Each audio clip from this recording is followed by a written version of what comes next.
Berikutnya, setelah Kementerian Kesehatan mencatat terdapat 23 kasus virus Hanta di Indonesia selama periode 2024 hingga 2026. Virus ini sebelumnya terdeteksi di kapal pesiar MV Hondius yang berlayar dari Argentina dan menyebabkan 3 orang meninggal. Sebanyak 94 penumpang dari 140 penumpang kapal pesiar MV Hondius telah dievakuasi di Kepulauan Kanari Spanyol pada Senin lalu. Dari seluruh orang di MV Hondius yang dilanda wabah virus Hanta, 3 diantaranya meninggal dunia. Pelaksana tugas Direktur Jenderal Penanggulangan Penyakit Kemenkes Andi Saguna mengatakan, di Indonesia sejak 2024 hingga 2026 terdapat 23 kasus dan 198 rumah sakit yang difungsikan untuk rujukan kasus penyakit virus Hanta. Namun Andi bilang virus Hanta di Indonesia berbeda tipe dengan yang tersebar di kapal MV Hondius. Hanta yang ada di Indonesia itu adalah tipenya HFRS, sekali lagi berbeda dengan tipe yang terjadi di kapal pesiar Hondius, ya. Dan untuk data ini kita lihat bahwa dari tahun 2024 sampai 2026 ada 23 kasus, ya, tersebar di tahun 2024 1, kemudian 2025 17, kemudian 2026 5, ya. Sementara itu, Ketua DPR RI Puan Maharani meminta seluruh stakeholder untuk menyiapkan langkah pencegahan dan mitigasi terhadap potensi ancaman virus Hanta. Semua stakeholder sebaiknya untuk mengantisipasi dan melakukan mitigasi, jangan sampai kemudian nanti menganggap hal ini hal yang tidak perlu diantisipasi dan dimitigasi, kemudian menjadi luas dan melebar dan terjadi hal yang tidak diinginkan dan menjadi seperti yang terjadi waktu terjadi di COVID.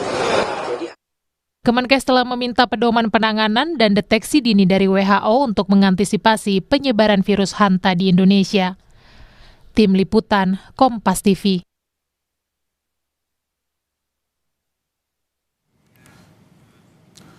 Menteri Kesehatan Budi Gunadi Sadikin menegaskan virus Hanta berbeda dengan virus COVID-19 dan bukan virus baru. Virus Hanta juga diyakini Budi sangat sulit tertular antar manusia. Ini virusnya beda dengan COVID, ini sudah lama ada. Ya, sejak tahun 2000-an di Indonesia sudah teridentifikasi. Ya, dan sekarang kita terjadi di luar negeri, itu terjadinya variannya berbeda dengan yang ada varian di Indonesia. Sehingga di sana menyebabkan kematian tinggi, kalau di kita tidak. Virus ini menularnya sangat susah. Sampai sekarang penularannya terbukti terjadi melalui tikus. Membahas lebih dalam soal apa itu virus Hanta serta seberapa bahayanya bagi kesehatan manusia, kita sudah bersama dengan pakar penyakit paru-paru dan pernapasan yang juga Direktur Pasca Sarjana Universitas Yarsi, Chandra Yoga Aditama. Selamat malam, Prof. Chandra. Selamat malam, Ibrahim. Prof, ini menjadi sorotan saat ada paparan di kapal pesiar. Kini ada informasi jika ada di Indonesia 23 temuan sejak 2024. Jadi apa sebetulnya, Prof, Hanta virus ini? Ya, karena ada beberapa angka tadi kita meluruskan ya. Yang pertama, virus Hanta ini pertama-tama ditemukan pada 1970 di Korea. Itu poin pertama. Sesudah itu ada laporan di berbagai negara. Itu poin pertama. Yang kedua, dia paling sedikitnya ada 8 varian yang saat ini dilaporkan. Ada yang bilang lebih, tapi katakanlah 8 varian. 4 varian itu lebih banyak di Asia dan Eropa, 4 varian lain ada di Amerika. Itu yang kedua. Yang ketiga, memang betul bahwa varian-varian yang di Asia dan Eropa ini angka kematiannya jauh lebih rendah ketimbang varian di Amerika. Varian di Amerika ini yang sekarang terjadi di kapal pesiar itu. Nah, dari 8 varian tadi, itu 7 diantaranya menular dari tikus ke manusia.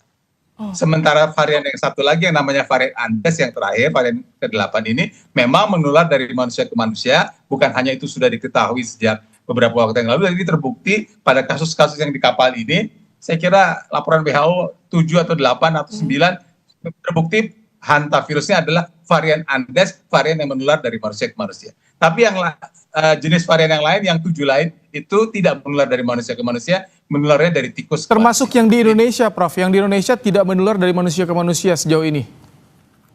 Sejauh ini tidak menular dari manusia ke manusia. Yang menular ke manusia hanya satu yang ada di Argentina, Chili itu. Ada juga yang ada di Amerika dan juga menimbulkan gangguan pada paru, tapi juga tidak menular dari manusia ke manusia. Oke. Data sampai sejauh ini ya, tentu saja kalau nanti ada perubahan, ada mutasi itu cerita lain. Tapi sejauh ini begitu situasi. Kalau melihat dari yang terjadi varian Andes tadi, apa yang menjadi faktor bisa menular dari manusia ke manusia?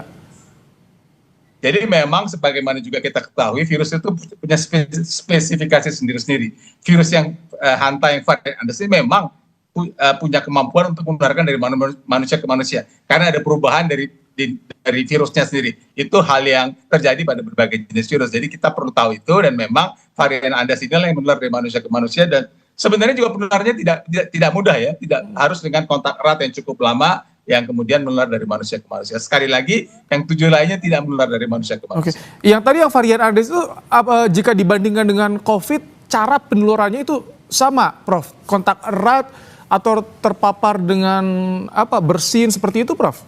Atau seperti apa? Ya, sebelum sampai penularan, saya ingin tegaskan sekali lagi bahwa COVID itu terjadi karena ada varian yang baru. Jadi corona yang sebelumnya tidak ada, corona penyebab COVID itu adalah varian baru. Itu nomor satu. Dan yang kedua, dia menyebabkan penularan dari manusia ke manusia sangat cepat. Karena itu terjadi pandemi. Yang sekarang ini sangat berbeda ya. Jadi saya ingin menyampaikan bahwa kita jelas perlu waspada. Ini tidak bisa dianggap kecil, kita perlu waspada, tapi ini tidak berhubungan, atau paling tidak saat ini sama sekali tidak ada hubungan atau belum berhubungan dengan kemungkinan terjadinya pandemi. Bahwa kita mesti waspada, iya. Kita mesti waspada, iya. Kita tidak bisa menafikan ini karena ini sudah terjadi seperti ini, dan ini sudah jadi perhatian internasional karena di dalam kapal itu ada lebih dari 20 negara, sebagian sudah pulang ke negaranya, ada yang tangga kita di Singapura ada yang sudah pulang juga, bahkan juga ada yang di Indonesia walaupun semua negatif. Jadi jelas ini masalah kesehatan internasional ya, tapi situasi yang ada saat ini jangan dikomparasikan langsung dengan COVID-19 yang memang berbeda situasi. Tapi untuk kelompok yang rentan nih, Prof, siapa saja kelompok yang rentan yang ini harus waspada? Kemudian biasanya gejala ketika terpapar untuk yang di Indonesia seperti apa, Prof? Ya, jadi kalau kelompok rentan secara umum ini kita belajar dari COVID, semua masyarakat secara umum tentu saja kelompok yang rentan itu akan lebih mudah terserang penyakit apapun juga. Dalam hal ini tentu saja orang dengan komorbid, usia tua, lansia, dan beberapa kasus ini kan memang terjadi pada lansia dan beberapa ada komorbid. Itu hal yang masyarakat umum sudah ketahui. Itu soal orang yang lebih rentan. Nah, kemudian soal gejala. Pada umumnya gejalanya pada saat awal memang sama, artinya ada demam, ada gangguan di perut ya, gastrointestinal. Nah, kalau kelompok yang 4 yang menimbulkan kan ada 2. Sekarang kita bagi 2, 4 ya. 4 yang di Asia dan Eropa ini, kalau dia berat menimbulkan apa yang disebut sebagai HFRS, hemorrhagic fever renal syndrome. Jadi gangguan seperti demam berdarah dan gangguan ginjal. Tidak semua orang kena, tapi itu yang 4 yang di atas. 4 kelompok yang di bawah termasuk si Andes ini menyebabkan gangguan utamanya di paru, makanya namanya hanta pulmonary syndrome atau kadang-kadang hanta pulmonary cardiology syndrome, cardiopulmonary syndrome. Jadi 2 hal yang berbeda. Nah, kalau yang hanta pulmonary yang kemudian menimbulkan kematian di kapal pesiar yang kita lihat ini memang tentu saja setelah keluhan demam, lemah, gangguan gastrointestinal, maka mulai ada keluhan batuk dan kemudian ada sesak napas. Dan akhirnya terjadi yang disebut acute respiratory distress syndrome yang akhirnya ya pada kasus yang terjadi ini kemudian meninggal dunia. Baik, Prof, secara general singkat, jadi langkah preventif untuk mencegah penularan seperti apa dan bagaimana pengobatannya, Prof? Yang mudah, yang pengobatan dulu ya. Jadi tidak ada pengobatan spesifik antivirus terhadap ini. Jadi kalau tadi saya sudah cerita ada perburukan gangguan saluran napas, orangnya harus segera masuk rumah sakit, bukan tidak mungkin harus dirawat di ICU, ditangani segera. Jadi penanganan segera kalau kasusnya gawat itulah harus dilakukan. Nah, kalau yang kejadian di kapal kan dia di kapal ya, dalam pelayaran, jadi akhirnya tentu tidak bisa tertangani dengan baik. Itu soal pengobatan.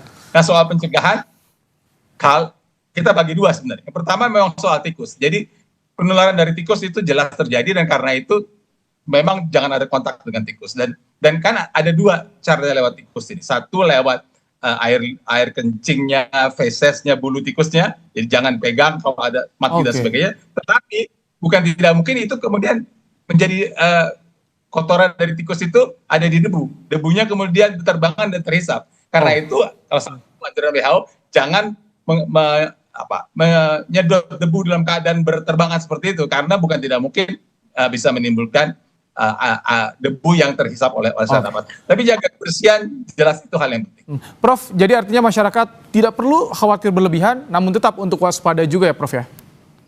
Itu tepat sekali. Artinya kita waspada jelas, tidak perlu khawatir berlebihan. Tepat sekali. Baik, terima kasih pakar penyakit paru-paru dan pernapasan juga Direktur Pasca Sarjana Universitas Yarsi, Prof. Chandra Yoga Aritama. Terima kasih Prof.